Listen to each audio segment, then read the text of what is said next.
Hey everybody, I'm Jeff Ishee, and it is my pleasure to welcome you to part 3 of this series we're calling the Ishee family history. It is just one branch of the Ishee family that immigrated from Europe to North America in the early 1800s. First thing I want to say is I'm not a professional genealogist, but I have learned a lot over the last 10 to 15 years about our family's history, and I'm a student of genealogy, and I really enjoy it. I have a passion for learning where our family comes from, how they got here, how they settled, and everything in our family's history I find to be of real interest to me, at least. And I hope that you'll find it interesting. There are some fascinating stories about our ancestors as they migrated from what we now know as Switzerland to what we now know as Mississippi. Both of those areas, both in Europe and in North America, were in transition. And you'll learn all about it in this series of videos. If you haven't watched video number 1 and number 2, go back and do that first. And then I think that'll set you up for watching this third in the series here. So once again, I hope you enjoy this, and away we go.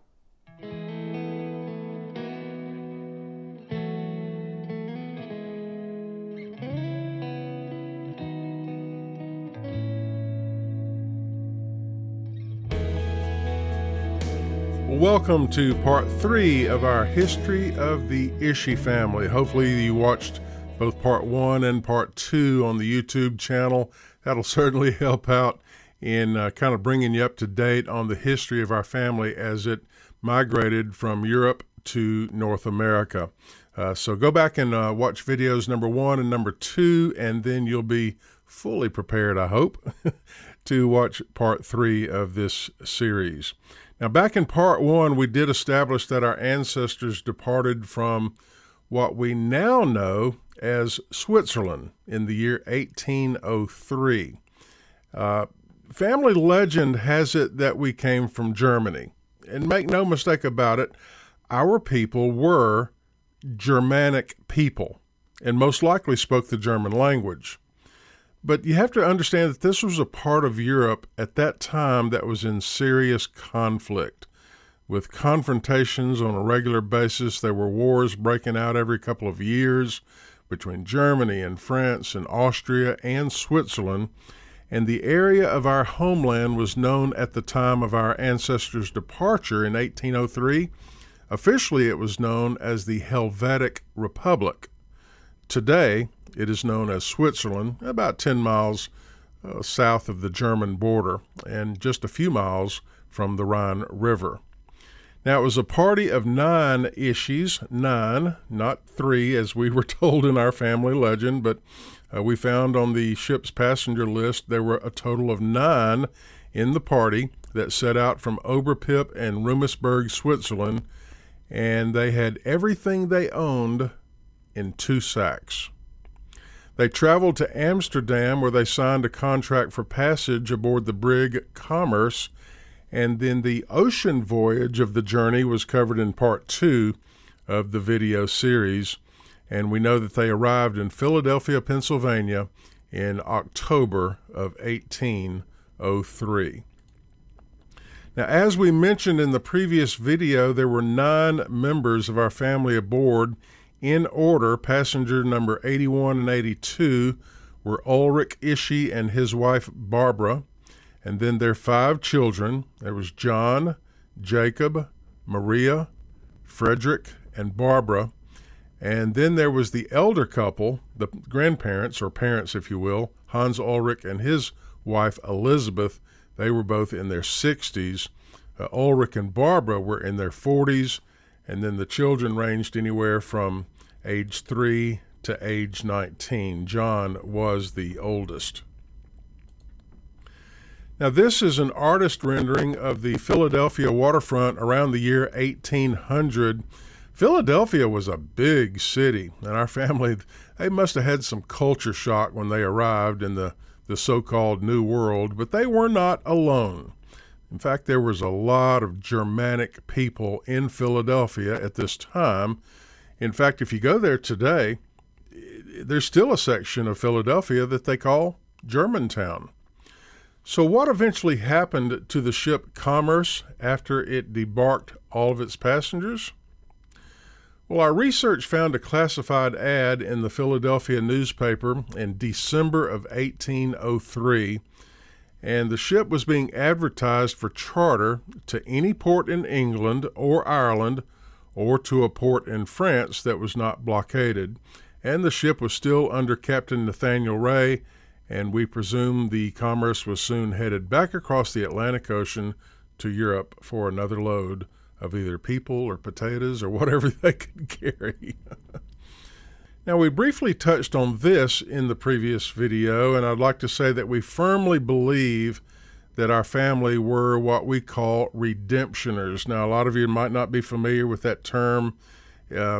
Basically, well, let's just read from the text of the book about immigration during this time frame. A substantial proportion of German immigrants used the credit option in their shipping contract that allowed them to borrow the passage fare from the shipper and repay it upon debarkation in America. Scholars have called this method redemption, and those who used it redemptioners. Now, there have been books written about this. Matter of fact, some very interesting books, but it is my firm belief that the Ishee family were redemptioners. We have no indication that they had any wealth whatsoever. They brought everything they owned in 2 sacks, and we know from something a little bit later on that they wore clothes that were heavily mended. So I firmly believe that they were redemptioners, and when they arrived in Philadelphia, the practice would be that the ship would tie up to the dock, and then there would essentially be an auction over the next 2 or 3 days, almost like a slave auction. But they were not slaves. They were redemptioners. Basically, they were just going to work off whatever it cost to pay for the passage to the captain. Business people would gather on the dock in Philadelphia, and they would bid on these redemptioners. And a young, stout, strong man, you might pay something for him where he would be in your service for 3, 4, maybe even 5 years.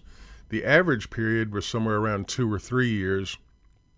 But these people were called redemptioners. And what a great deal this appeared to be for our Ishee family. They got passage to the New World on credit. And the word on the street in Philadelphia was that you could skip out on your redemption contract and nothing would happen. Well, evidently, one of our ancestors did skip out on his contract. Here's something I found that I totally enjoy this, and you might get a kick out of it. This is an actual newspaper ad listed in the Lancaster Journal in Lancaster County, Pennsylvania, for December the 3rd, 1803. We researched old newspapers, and we found this item. It's a short news item. As you can see, the news item stated, "Ran away from the subscriber on the 30th of November, a servant man lately from Switzerland named John Ishee." Now, you can spell that a myriad of different ways. On the ship's passenger list, it was spelled I-S-C-H-E. Here it's I-S-C-H-U, but with handwriting, the E and the U, you know what I'm talking about. But a servant man lately from Switzerland named John Ishee, about 19 or 20 years of age, about 5'9", with yellowish hair, and that's a perfect match because we know John was in that age range. And it goes on to give an actual physical description, which I find fascinating. It says he wore a coat mended under the arms, a red jacket, and breeches that were much mended on the knees, and gray-colored stockings with a pair of new shoes with strings. Now, this classified ad was run by a gentleman by the name of George Ryan, and he lived and worked in Earl Township in Lancaster County, PA, and this information correlates exactly with information obtained elsewhere that a John Ishee was working as an indentured servant, a redemptioner, at the Old Dutch Mill located in New Holland, Pennsylvania. Now, that Dutch mill was torn down many, many years ago, but we do have photographs of it. And evidently, John was working there to pay off his family's passage from Amsterdam to America, but he wasn't there long before he took off to catch up with his family, who were bound for the Promised Land. They were bound for Mississippi. So where was Mississippi? They had no idea. They were in a new world. They hardly spoke the language, if at all. Well, Mississippi was not even a state in 1803. It was just kind of an area of the new Louisiana Purchase that President Thomas Jefferson had negotiated. And as you can see, the maps of the day were not very detailed. Basically, everything west of the Mississippi River was like a big black hole. Now, speaking of the Louisiana Purchase, it occurred in the same year as the year that our ancestors arrived in America. It was the talk in society, the Louisiana Purchase, and people were talking about this new part of the country, how it was going to be settled. It consisted of 530 million acres, or 828,000 square miles of land that was just begging for new settlers. Now, I have to assume that some of the first words that our ancestors learned when they arrived in America were the words Louisiana and Mississippi. So the obvious question for the Ishee family was, well, how do we get there to stake our claim? And that's where we get to the fun part of this story, because we don't know how they got there. We have no documentation, no records, no journals, no diaries, nothing. From 1803 to 1818 is what I like to call the black hole of Ishee family history. And what we're about to talk about in a couple of minutes is mostly speculation with a lot of my imagination, but it's also based on general historic records. The first thing we have to do, however, is discuss the geography of the early 1800s. And we have to understand how they traveled. You have to understand the geography of the region and also the history of the region. Go ahead and study this map for a moment, especially that area that we now call Mississippi.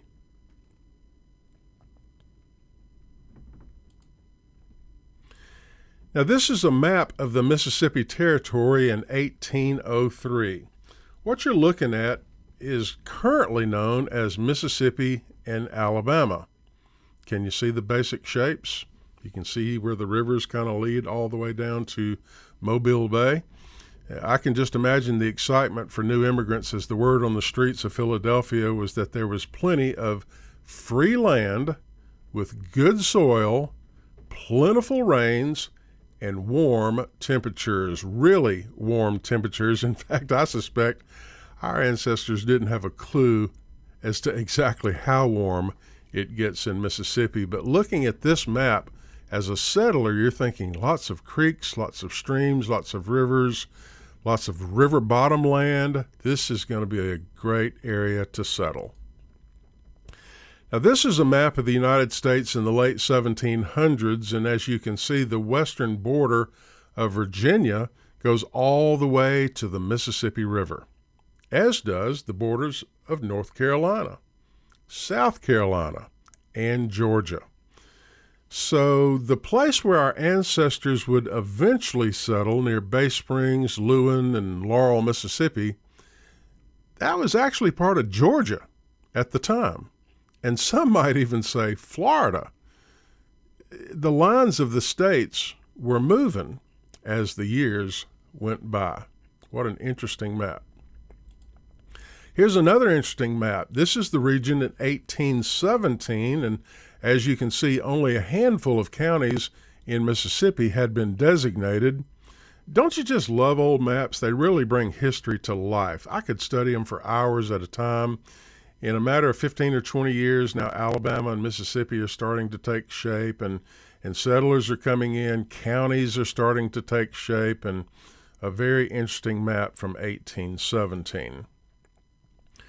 Now, at this point, I want to pause in the story for a moment and tell you a story about Jacob Bar Ishee, who was, as far as we know, he was one of, if not the first Ishee born in the United States. Jacob Bar Ishee was born in either 1812 or 1815. We're not quite sure which year because different documents say different years, but I am pretty sure that he was in that first generation of Ishees born on American soil. We know that he died in 1904. We do know that he married twice, and we know that he is buried in Lewin, Mississippi, with both of his wives, Martha and Jelena. And that is either, I think it's a nickname for Angelina, Jelena, but that's just my own thought. And we also know that he was a veteran of the Confederate States Army. And by the way, this photograph was probably taken at Jacob's second wedding in 1898. He was in his early 80s. Notice that he's all gussied up in his best suit and he's holding a Bible. And legend says that Jacob was wounded by a Yankee bullet during the Civil War, which hit him in the right eye. Yep. I could study this picture all day long. It is the earliest photograph of an Ishee that I am aware of. And me and Grandpa Jacob, we could seriously have some long conversations. My real question would be, Jacob, where were you born? This at first appears to be a mystery, but then it makes sense, kinda, at least to an amateur genealogist. What you see here is a clipping from 3 different censuses, 1850, 1870, and 1900. In the 1850 census for Mississippi, Jacob Ishee was asked by the census taker, "Where were you born?" His answer was Alabama, which is what the census taker wrote down. 20 years later, in 1870, Jacob was asked the same question, "Where were you born?" His answer this time, Georgia. And then 30 years after that, in the 1900 census, Jacob was asked, "Where were you born?" And his answer was Florida. This mystified me for a long, long time, and I think I finally figured it out. By the way, notice also that he says both of his parents in the 1900 census, he says both of his parents were born in Germany. And that makes sense if you know the history. Germany, Switzerland. And also his occupation in all 3 responses is farmer. And you know what? Old Jacob was absolutely right about the place of his birth on all 3 occasions. We do not know exactly where Jacob Bar Ishee was born, but it was the name of the place, not the place, that was always changing. He was probably born in what we now know as South Mississippi, but we truly don't know the exact location he was born, and as I said earlier, isn't history fun? But to the best of my knowledge and based on my research, Jacob Bar Ishee was probably born within this circle you see in South Mississippi. But at various times, that same area was called Georgia, Alabama, and Florida. And ultimately, that area was called Mississippi. But the bottom line is that Jacob and John Ishee had begun to settle in what we now know as Mississippi by the year 1820. That's because they show up in the 1818 census, which shows John Ishee, I-S-H-A, another derivation of the spelling of the last name. It shows John Ishee and family members. The census record shows John with his household consisting of 1 white male over the age of 21, 3 white males under the age of 21, 1 white female over 21, and 1 white female under 21. By the way, prior to 1850, the only name on the census form was the head of the household. Everybody else was just a mark in the appropriate column. And then after the 1850 census, they started taking the name of everyone in the household. Oh, notice the map on the right, which indicates that even by 1820, most of Mississippi was still in the hands of Native Americans, including the Choctaws and the Chickasaws. Now we get to the fun part, the black hole, as I like to call it, of the Ishee family history. The fact is, we do not know how they traveled from Pennsylvania to Mississippi, but we can speculate with a fair amount of accuracy how they might have traveled from Pennsylvania to Mississippi. And if you want to read about American history, you just have to read about the Great Wagon Road. That was the primary route taken by immigrants in the late 1700s and the early 1800s. It was the road that essentially settled the southeastern United States. At many places, as you can see in this picture, it was basically just a wide path, barely wide enough to drive a horse and a Conestoga wagon through. But many people, especially the poorer settlers like our family, they would just walk and walk and walk, sometimes for years, before they came to find a place that they would think was suitable for settling. And in my mind, again, we don't have any documentation of this, but in my mind, the Ishee family was bound for what they had heard about in Philadelphia. Everybody was talking about Mississippi, the land that was supposed to be so rich, so well watered, and the land was free. Sometimes people that traveled the Great Wagon Road, they traveled as family groups, and then sometimes they traveled in large groups of several families. Spring, summer, and fall, those were the primary times for travel. Wintertime was a time to pitch camp, hunt for food, and gather strength for the next year. If you made 200 or 300 miles in a year, you did good if you were walking. And tens of thousands of settlers, they walked the Great Wagon Road. Many did have Conestoga wagons, but in our family, we don't know if they had a wagon or not, but for sure it took them a long time to travel from Pennsylvania to what we now know as Mississippi. And by the way, the Great Wagon Road passes within a mile of my house here in the Shenandoah Valley of Virginia. And every day when I go to work, I think, my ancestors used this road more than 200 years ago.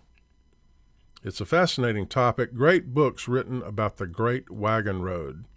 Now here you'll see the general route of the Great Wagon Road. It was developed along Indian trails in the region, and one of the primary forks in the road was located near Roanoke, Virginia. They called it the Big Lick. And if you took a left here, it would take you through the Carolinas. If you continued straight, it wound down through Tennessee and eventually Alabama. By the way, there's a lot of good books and YouTube videos about the Great Wagon Road. It's a fun way to learn about the American history. Now, the Great Wagon Road eventually became what we now know as U.S. Route 11. That's the red line on this map. From Pennsylvania, Route 11 extended north to Canada and then south to just outside of New Orleans. So if you were to, in this modern day, if you were going to try to replicate the trip that our ancestors took between 1803 and 1818, basically you would just travel along U.S. Route 11, which, by the way, runs smack dab through Laurel, Mississippi. It was an arduous journey.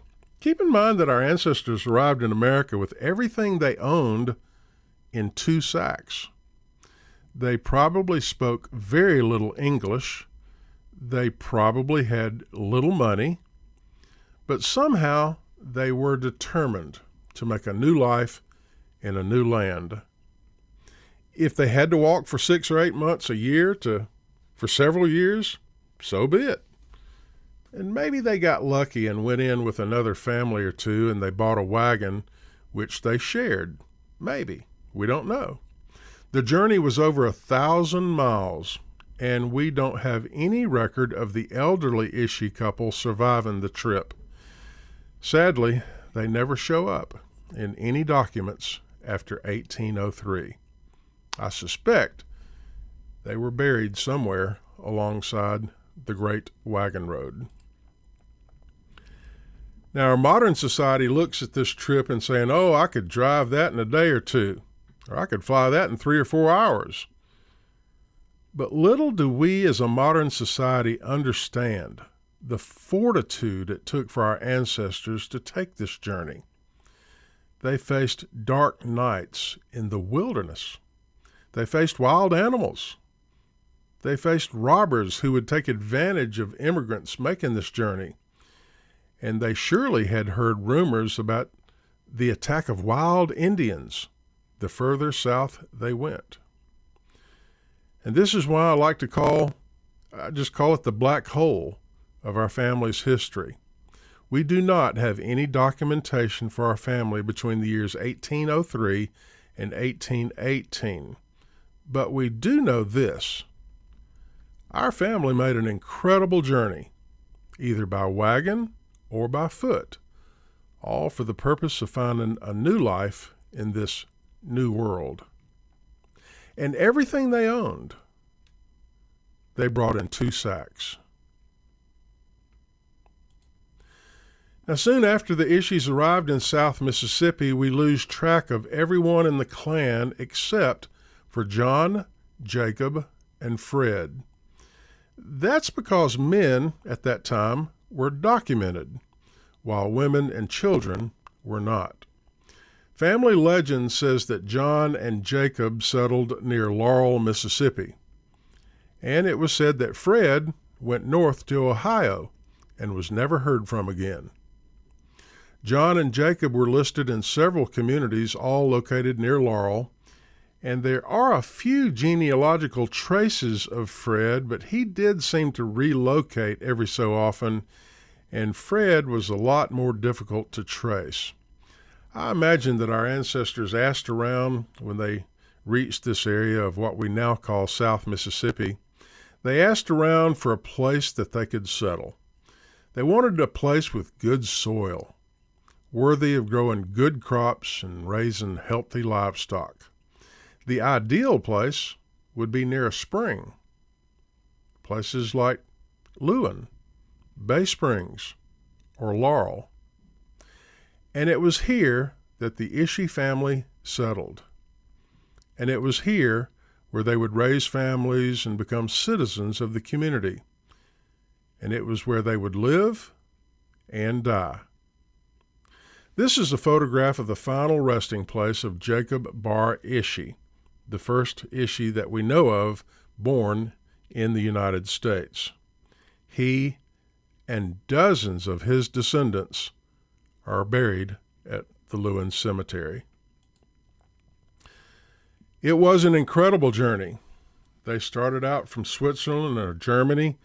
They started out on foot, a family of 9, with all they owned in 2 sacks. They crossed the perilous Atlantic Ocean. At least one served as a redemptioner to pay for his family's passage. And then they traveled by foot or wagon for more than 1,000 miles to a place that they understood was called Mississippi. They had hope. They had determination. They had faith. And they're the reason we have an Ishee family in America today.